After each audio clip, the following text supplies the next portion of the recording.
Oyez, oyez!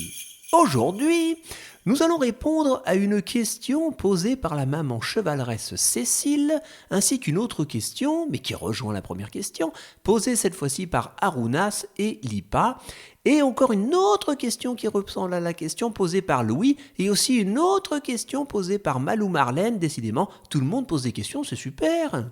En gros, les questions, ce sont combien de temps pour une grande histoire et est-ce que c'est fait en un coup ou en plusieurs fois et comment c'est fait? Bon alors en fait, ça dépend. Voilà, c'est nickel comme réponse ça. Vous doutez bien qu'un pack d'histoire de 5 minutes, ça ne me prendra pas le même temps qu'une histoire de 3 heures. Mais pour répondre à une question de Albin et Sacha, dorénavant, je compte ne faire que des histoires ultra longues qui s'étalent sur une année, comme les 12 coffrets de Goraden Le Foll, avec un épisode par mois. Et pour faire une bonne histoire qui dure un an, il faut, un an. Alors pas un an en entier, mais là par exemple pour celle de 2024, il m'a fallu bien 9-10 mois environ. Pour savoir si elles sont faites en une seule fois, ce serait assez difficile de répondre. La préparation avant l'écriture est très longue. J'ai des carnets avec moi, 4-5 carnets à peu près, dans lesquels je consigne toutes les idées qui me viennent pour telle ou telle histoire. Il m'est arrivé de noter des idées pour 4 histoires en même temps des fois. Il suffit que j'ai une idée, je réfléchis à quelle histoire elle conviendrait le mieux, et puis hop, je la note. Ça peut être une idée pour l'intrigue, ou un personnage, ou juste un jeu de mots.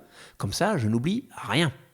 Quand j'ai choisi quelle histoire je veux développer, je me mets à l'écriture. Ensuite, il faut enregistrer les voix, mixer les voix, ajouter des bruitages, mettre une chanson qu'il faut composer. Et après, il faut faire les derniers réglages. Écouter les histoires plusieurs fois pour repérer les petites imperfections, même si hélas, il en reste toujours. Et équilibrer le son d'un épisode à l'autre. Mais je ne dispose pas de matériel professionnel, donc le résultat sonne parfois un petit peu fait maison. Mais c'est aussi ce qui fait le charme des histoires. Oui, quand même. Vient alors l'étape un peu plus visuelle, parce qu'il faut créer une petite couverture qui est différente à chaque fois. Je ne sais pas si ça se voit, mais les dessins changent à chaque histoire.